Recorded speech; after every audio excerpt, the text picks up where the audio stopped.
Bonjour et bienvenue dans cette nouvelle vidéo. Je suis Sébastien, je suis ravi de vous retrouver aujourd'hui pour une vidéo dans laquelle on va parler de l'investissement immobilier en société et on va essayer de répondre à cette question: est-ce qu'il vaut mieux investir au travers d'une société civile, donc plutôt SCI, ou plutôt au travers d'une société commerciale, style SAS ou SARL.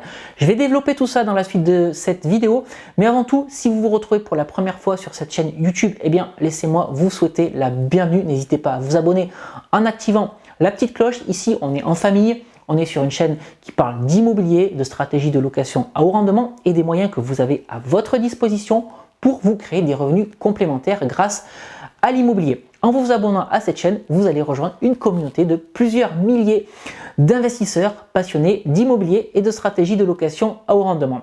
Et puis, pour vous souhaiter toujours la bienvenue, si vous arrivez, pourquoi pas aujourd'hui pour la première fois sur cette chaîne, eh bien je vous offre un package de bienvenue qui comprend 2 e-books, Convaincre la banque, mode d'emploi et doubler son salaire avec la location courte durée. Et je vous offre également une formation de 2h30 pour tout comprendre des mécaniques de l'immobilier. Alors pour accéder à ce package de bienvenue, rien de plus simple, vous cliquez sur le i qui apparaît en haut à droite de votre écran et je vous mets également les liens d'accès à ce package de bienvenue dans la description qui se trouve juste en dessous.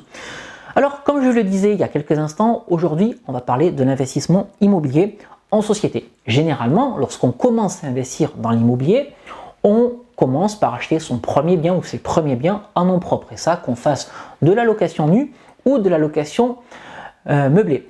Et puis petit à petit, en multipliant les investissements, eh bien on se dit mais peut-être que ça serait bien finalement que je commence à me structurer, à me professionnaliser, et c'est là qu'on en vient en investissement en société. Et là, on est tout de suite confronté à une question: mais quelle va être la bonne structure pour investir en société? Est-ce qu'il faut que je crée une SCI? Est-ce qu'il faut que je crée une SAS? Est-ce qu'il faut que je crée une SARL? Autrement dit, est-ce qu'il faut que je choisisse une société civile ou plutôt une société commerciale? Eh bien, on va essayer d'y voir un petit peu plus clair.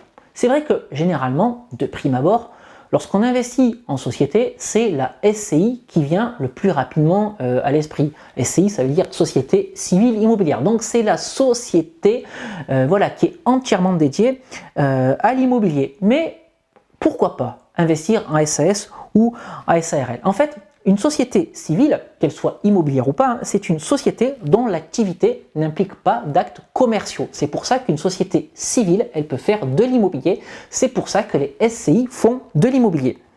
Alors qu'une société commerciale, encore une fois SAS ou SARL, c'est une société qui va davantage être tournée vers le commerce, c'est-à-dire l'achat ou la revente, la vente de produits, la location de matériel, etc., etc.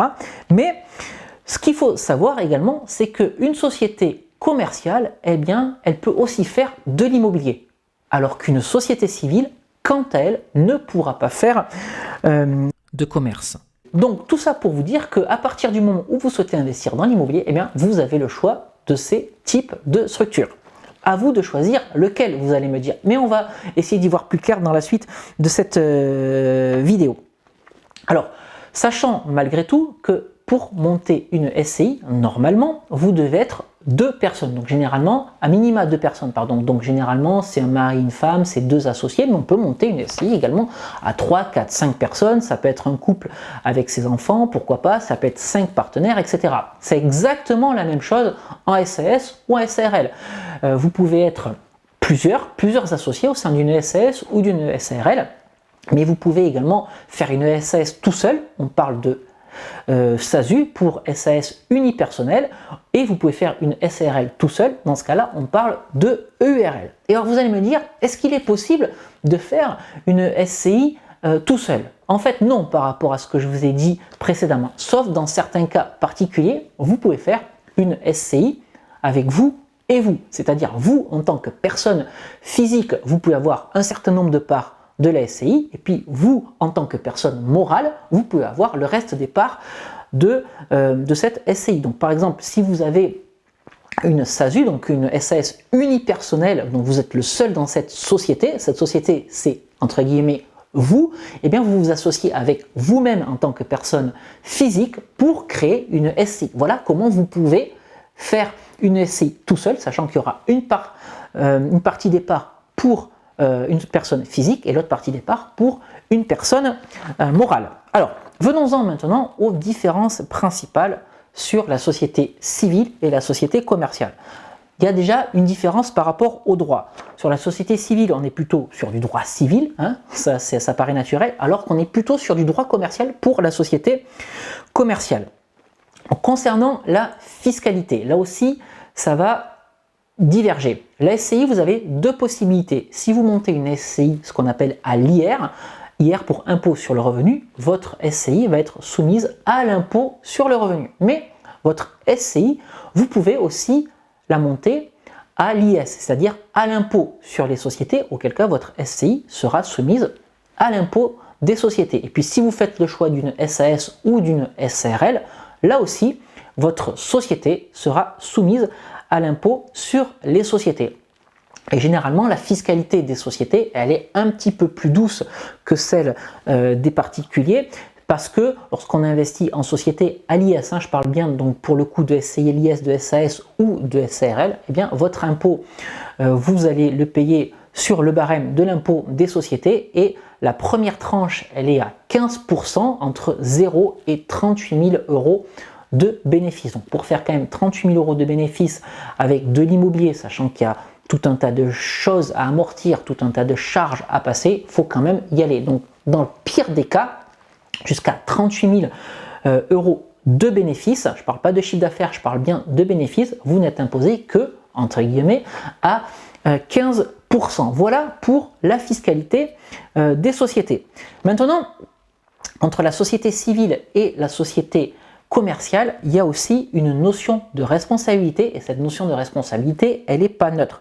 Dans le cadre d'une société civile, la responsabilité des associés, elle est illimitée, c'est-à-dire qu'en cas de problème, ce sont les personnes physiques associées de cette société qu'on va venir chercher. Alors que dans le cas d'une société commerciale, eh bien, la responsabilité des associés, elle est limitée aux apports. Donc la responsabilité des associés, elle est quand même beaucoup plus réduite. Et c'est pour cette raison que faire un investissement en nom propre, ça va passer facilement auprès de la banque, parce qu'en cas de problème, c'est vous, en tant que personne physique, que la banque viendra chercher.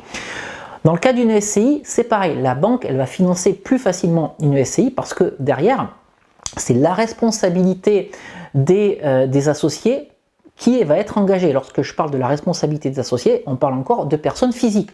Par contre, dans le cadre de sociétés commerciales, eh bien, il y a une différence qui est faite entre la personne physique et la personne morale. Et donc, la responsabilité de la personne physique, elle est beaucoup moins engagée. Et c'est pour ça que les banques, en fait, elles préfèrent financer les projets immobiliers en société civile et non pas en société commerciale. Voilà, il y a juste, c'est juste à cause, entre guillemets, de cette notion de responsabilité. Alors, vous allez me dire, c'est très bien, tout ça, c'est différent, mais maintenant, quelle est la meilleure solution pour investir en société? Plutôt société civile, donc SCI, ou plutôt société commerciale? Eh bien, il n'y a pas de vraie réponse à ça. Ça va dépendre de la particularité de chacun, ça va dépendre de vos situations personnelles, ça va dépendre de vos situations professionnelles, et ça, il va falloir le travailler avec un fiscaliste, avec un expert comptable, parce qu'il n'y a pas de réponse toute faite, sinon tout le monde ferait des SCI, ou tout le monde ferait des SAS, ou tout le monde ferait des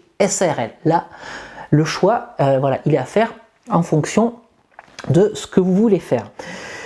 Il y a quand même des avantages à passer en société commerciale, parce que dans les statuts de cette société, eh bien, vous pouvez mélanger plusieurs activités. Vous pouvez dire que votre société, elle fait de l'immobilier, mais elle peut faire aussi tout un tas d'autres choses, comme vendre des produits, ce qui va pouvoir générer de la trésorerie, du chiffre d'affaires, et grâce avec l'argent généré par la vente de vos produits, etc., vous allez pouvoir réinvestir une partie de vos bénéfices dans de l'achat d'immobilier. Ça peut être quelque chose d'intéressant. Le fait de coupler au sein d'une même structure l'immobilier avec de l'achat ou de la vente de produits, eh bien, ça va vous permettre peut-être de donner plus d'épaisseur à votre société commerciale pour lui permettre d'investir. Mais ce qu'il faut également avoir en tête pour la société commerciale, c'est que le coût de la gestion de la société commerciale va être plus élevé que celui d'une société civile. Tout ça pour dire quoi? C'est qu'un cabinet d'expertise comptable vous prendra plus d'argent chaque année pour la gestion de votre SAS ou de SARL et les frais de gestion seront moins importants pour une SCI. Il faut aussi quand même avoir ça en tête. Et puis, puisqu'on en est à parler de ça, on peut ouvrir le débat sur autre chose. À partir du moment où vous allez coupler plusieurs activités, donc l'immobilier d'un côté avec la vente de produits ou de marchandises de l'autre, toujours dans une logique de réinvestir dans l'immobilier, eh bien c'est peut-être que là, le schéma de la holding peut commencer à être intéressant pour faire basculer l'argent d'une structure à l'autre structure au travers d'une holding. Mais là, je suis en train d'ouvrir la porte vers un autre sujet qui n'est pas le sujet du jour. En tout cas, voilà, retenez que vous pouvez investir en société, enfin en nom propre déjà dans un premier temps, et puis ensuite en société civile, SCI ou société commerciale, SAS, SARL. Je vous ai donné quelques éléments différenciants dans cette vidéo. Par rapport à votre situation, encore une fois, consultez votre expert comptable, consultez votre fiscaliste, c'est lui qui saura vous apporter les meilleurs conseils par rapport à votre situation. Je vais vous remercier, écoutez, dans un premier temps, d'avoir suivi cette vidéo. Si cette vidéo vous a plu, vous laissez un like.